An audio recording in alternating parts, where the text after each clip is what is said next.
Allison's point of view. Ano? Aba, sumusobra naman yung babae na yun. Sigaw ni Nadia dahil nandito kami ngayon sa restaurant. Napabuntong hininga na lamang ako at inayos na ang mga mesa na pinagkainan ng customer. Ayos ka lang ba talaga? Napatingin ako kay Nadia nang tanungin ako nito at tumango ako ng nakangiti. Naramdaman ko ang kamay nito na lumapat sa balikat ko. Kasabay ng pagtango niya. Kaya mo yan, Ali, basta wag kang magpapaniwala sa paligid mo. Salamat. Nang medyo gumaan ang pakiramdam ko, ay bumalik na kami sa trabaho at nagsimula na dahil marami-rami ngayon ang mga customer.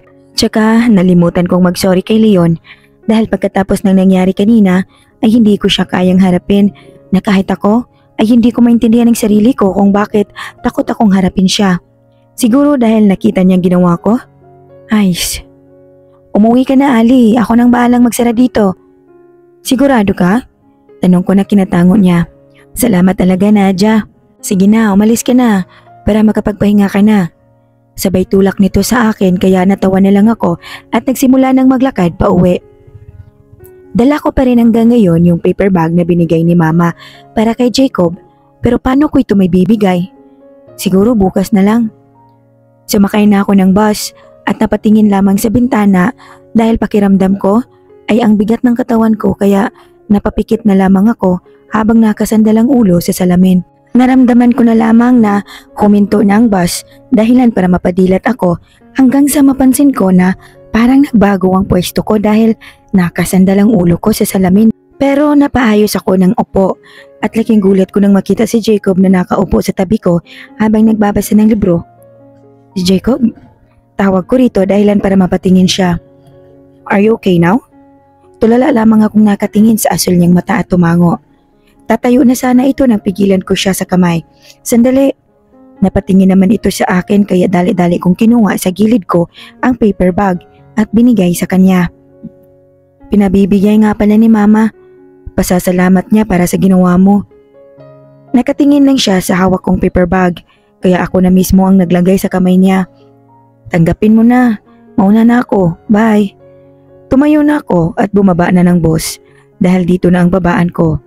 Bagsak balikat ako naglakad papunta sa store para bumili ng gamot ni Mama at nang matapos na akong bumili ay nagsimula na akong maglakad pa uwi sa bahay kaso biglang umulan. Anak ng tete nga naman oh. Tumakbo ako papunta sa isang gilid na may bubong para hindi mabasa ng ulan. Kung minamalas ka nga naman oh. Mas lalo pang lumakas ang ulan kaya napaupo muna ako sa isang bench dito habang hinihintay na tumila ang ulan. At anong oras na pala? Bakit di na lang kaya ako tumakbo pa uwi? Tama, tatakbo na lang ako. Tatakbo na sana ako nang biglang nanlaki ang mata ko nang mapahinto ako dahil sa isang bulto na nakatayo ngayon sa harapan ko. Kaya dahan-dahan akong tumingala at ganoon na lang ang laki ng mata ko nang si Leon ang nasa harap ko at may hawak na payong. Don't do that again. Sambit nito. Pero pakiramdam ko ay parang may kakaibang kiliti ang dumaloy sa kalamnan ko. Ali, umayos ka. Ha? Gusto kong batukan ang sarili ko dahil nagtanong pa talaga ako. I said, don't do that again. Baka magkasakit ka. Hindi ko alam kung may galit ba sa boses nito o pag-aalala. Let's go? Kusang tumango ang ulo ko kaya nagsimula na kaming maglakad habang hawak niya ang payong at pakiramdam ko ay hindi na naman ako mapakali dahil sa naghurumentado kong puso. Bakit ganitong nararamdaman ko sa tuwing ang lapit ko sa kanya na animoy may nagkakarerahan sa dibdib ko? Uncomfortable? Napailing na lamang ako sa tanong niya dahil ayokong ma-offend siya dahil tinulungan na nga ako. Ako pang mag-iinarte. Habang naglalakad kaming dalawa ay hindi ko maiwasan mapatingin sa mukha ni Leon na seryoso. Bakit kapag seryoso siya, mas lalo siyang gumugwapo? Nagsasabi lang ako ng totoo. Inurong ko ang payong papunta sa kanya dahil nababasa pala ang kanang balikat niya. Nababasa ka. Nakatingin lang ito sa akin at ngayon ko lang napagtanto na nakahawak na pala ako sa kamay nito kaya dali-dali kong nilayo ang kamay ko. Sorry. Nagsimula na ulit kaming maglakad at nang makarating na kami sa bahay ay lumayo na ako sa kanya. Salamat. Napatango siya at naglakad na paalis kaya pumasok na ako sa bahay nang biglang, "Sandali, iho." Napahinto sa paglalakad si Leon na kahit ako ay nanlaki ang mata nang biglang sumigaw si Mama, kaya unti-unting lumingon si Leon. Kakausapin kita. Gusto kong mapamura ng malutong dahil sa nangyayari. Mama, aalis na po siya. Allison, natahimik ako dahil kapag ganyan ay galit na si Mama. Iho, pumasok ka muna. Sabay talikod ni Mama at pumasok na ng bahay. Kahit anong mangyayari, pag-isipan mong sasabihin mo. Bulong ko kay Leon pero tanging ngisi ang ginawa nito. Pakiramdam ko ay hindi magandang mangyayari sa bahay, lalo na kapag ganyan si Mama. I'm dead. Umupo ka. Pinaupo nito si Leon sa kaharap niyang upuan at ako naman ay uupo sana sa tabi ni Mama. Nang hindi ako payagan ni Mama at tumabi raw ako kay Leon kaya napapikit na lang ako ng mariin. Tumingin si Mama sa akin ng seryoso kaya napayuko na lamang ako. Nakakatakot si Mama kapag ganyan siya. Tapatin niyo nga akong dalawa. Kayo na ba? Napadilat ako dahil sa tanong ni Mama. Yes. Hindi, Mama. Napatingin ako kay Leon nang nakakunot ang noo. Allison, kapag hindi ka nagsabi sa akin ng totoo. Opo, tita. Hindi nga, Mama. Bakit ba lagi na lang akong sinasabayan ni Leon? Sinamaan ko ng tingin si Leon at tinignan na sabihin hindi totoo ang sinasabi niya pero parang walang nakita ang loko. Nakita kong napasapok na lang si Mama sa noo. Allison, kaya ba hindi ka umuwi ng gabi ay dahil may boyfriend ka na? Nanlaki ang mata ko sa sinabi ni Mama at gusto kong sabihin ang lahat kay Mama pero mukhang baka mas lalo siyang magagalit kapag nalaman niya talaga ang totoo kung bakit ako ginagabi ng uwi. Napayuko na lamang ako at tumango sa sinabi ni Mama. Opo, Mama, kami na. Siya po ang boyfriend kong si Leon. Sabay turo ko sa katabi kong bulto at narinig ko ang pagbuntong hininga ni Mama. Ali, kakausapin ko muna siya. Umakyat ka na sa kwarto mo. Napatayo na ako at tinitigan si Leon ng seryoso dahil baka kung ano pang sasabihin niya kay Mama. Nang nasa taas na ako, napahiga na lamang ako sa kama at ramdam ko na naman ang dibdib ko dahil sa lakas ng kabog nito. Meron bang gamot para humina itong kabog ng dibdib ko? Ano ba kasing nangyayari sa akin at nagkakaganito ako? Bzz, bzz. Napatingin ako sa phone ko nang makatanggap ako ng text galing kay Nadia na kailangan niya ng tulong ko para sa paggawa ng banner. Samantala, Leon, point of view. I don't know why my heart beating so damn fast. Matanong nga kita ng maayos, seryoso ka ba sa anak ko? I just nod because I want to tell the truth na kinakabahan ako ng sobra sa kanya. Di ba ginusto mo? Fuck, oo na, ginusto ko na. Yes, tita. That's why I'm here to apologize for that secret with my girlfriend. Napatango-tango naman siya. I want to laugh loudly dahil makita nyo lang yung mukha ni Ali. Ang epic. Ang totoo kasi niyan, gusto ko lang siyang pagtripan at hindi ko naman alam na abot sa ganito. I don't like her. Masaya lang akong pagtripan siya, that's all. I trust you, iho. Kaya sana alagaan mo ang anak ko at kahit anong mangyari ay tabihan mo siya dahil kung hindi, papatayin kita. Ito na naman ang mabilis kong puso dahil sa tono ng pananalita niya at dali-daling tumango. Yes, tita. Mabuti kung ganon. Umuwi ka na. Nagpaalam na ako rito at nagsimula ng lumakad paalis. Hindi ko maintindihan bakit bigla akong nagka-interes sa buhay ng babaeng yon. Nakita ako na ba siya somewhere? I don't remember. Umiling na lang ako at kanina, ibang nararamdaman ko na makitang may paper bag siya para kay Jacob. Damn that man. Alam ko naman talaga na walang kasalanan si Jacob about Ira pero hindi ko magawang makita ang pagmumukha niya. Because of him, why Ira broke up with me. Makaka-move on din ako about Ira. I'm just waiting someone who will develop my personality kung ano ba talaga ako. Sa kabilang banda, Jacob point of view. Hindi ko mapigilang mapangiti sa paper bag na hawak ko and I opened and it's a necklace with the beads and I'm sure na gawa ito ng mom ni Ali. Sinuot ko na agad ito at nagsimula ng maglakad papunta sa dine dahil kanina pa naghihintay sila Ninang Ron. Eka, where can you get that? Wow, inaanak, that's my favorite design at mahal yan. Napatingin ako kay tita at sa kwintas dahil nagulat ako sa sinabi niya. From my friend? Friend lang? Tanong ni tita na nakangiti ng makahulugan kaya napangiti ako at umiling. Tita, we're friends only. Natatawang sabi ko rito because it's true. Okay, sabi mo eh.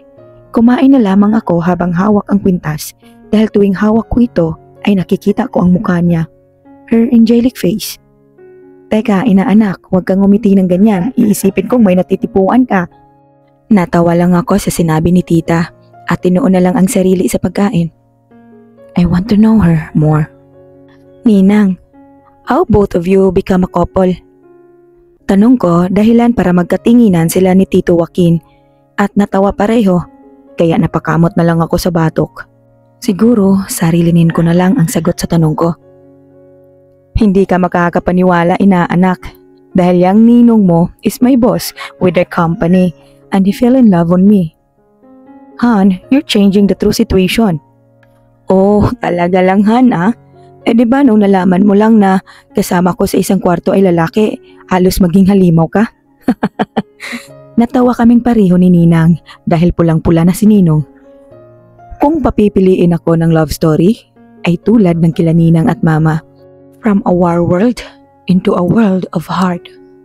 Samantala, Allison's point of view. Mabuti naman dumating ka, Miss Montes. Ngumiti ako at sinamahan ako nito sa cheerleader's room para roon mag-practice kasama ng iba. Teka, hindi po ba mahirap ito? Nadia told me na magaling kang sumayaw kaya hindi ka mahihirapan pa sa steps. Napahinto ako sa paglalakad. Nadia, ano na namang ginawa mo? Miss Montes, ayos ka lang ba? Hehe, ayos lang po ma'am. Nang makarating na kami sa room ay naroon na ang iba kaya iniwanan ako nito sa isang estudyante na magtuturo sa akin ng mga steps para sa cheer. Magaling ka palang sumayaw, purik sabi nito sa akin. Salamat. Nagpaturo pa ako sa ibang steps at mukhang madadali naman kaya nakuha ko kaagad ito at nang matapos na ang lahat ng steps, makabisado ay sumabay na ako sa kanilang sumayaw. Okay, pahinga muna then back to sayaw. Bumalik na kami sa bench para magpahinga at katabi ko naman ngayon si Ella dahil hinantay niya pa ako para makasabay akong mag-lunch. Wow, ang galing mong sumayaw, Ali. Ngumiti ako. Marunong lang. Sagot ko dito kaya nagpalit na ako ng damit at naglakad na kami papuntang kantin para mag-lunch nang makita ko si Jacob na pinalilibutan ng fans. Napatingin ito sa akin kaya ngumiti ako. Pero laking gulat ko nang ngitian rin ako nito dahilan para matahimik ang mga fans niya at halos pagtilian dahil ngayon lang nila nakita si Jacob ngumiti na bumagay sa gwapo niyang mukha. Teka, may something ba sa inyo ni Jacob? Napatingin ako kay Ella at umiling. Anong sinasabi mong something? Namamalikmata ka na naman, Ella. Inunahan ko na ito pero siya, panay ang isip at sinasabi sa akin na baka raw close kami ni Jacob o di kaya kami. We, bakit kung ngumiti sa'yo si Jacob? Parang may kakaiba at nakita ko yun, kaya huwag ka nang mag-deny. Napailing na lamang ako sa sinabi ni Ella, kaya kinuwento ko na sa kanya yung tungkol sa pagtulong nito kay Mama. Oh my gosh, dumadamobs na agad si Papa Jacob? Natawa ako sa sinabi nito at hinampas sa balikat.